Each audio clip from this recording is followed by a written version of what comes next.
God is raising up voices all over the world from his house to reach them. And so here's the prophetic order of God before the next move of God. And I'm telling you this, and I'm giving you more, not just a prophetic perspective, but I'm trying to give you proper context from the counsel of God's word, an apostolic mindset to the prophetic heartbeat of God in this season, where we don't just pick up the prophetic heartbeat, but we pick up the apostolic mindset of Christ behind the heartbeat.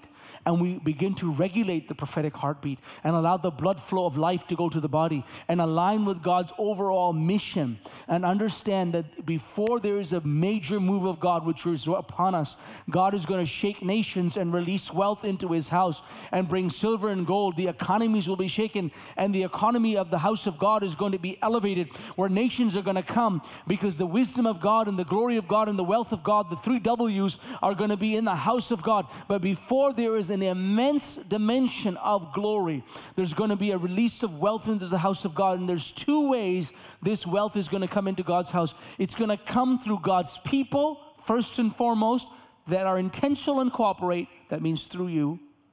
He's going to make you a conduit in an avenue supernaturally through wisdom. And number 2 is going to come through the world and the lost and the unbelievers. They're going to bring wealth into God's house and say, you know what to do with it. We're going to lay it at your feet. And I'm telling you, the wealth is going to come up, and people are going to line up to bring wealth into the house of God, because God will have his word fulfilled, and you can be part of it.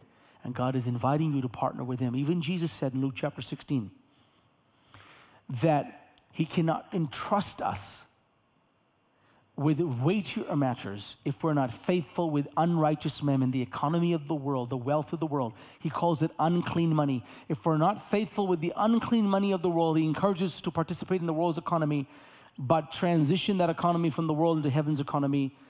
And as you do that, he says, if you're faithful with unrighteous mammon, I shall give you the true riches with money. That's why even Jesus said, we cannot get the true riches of his glory, the harvest of the nations, the souls, and his presence in this next move of God. If we're not faithful, how do we become faithful with money?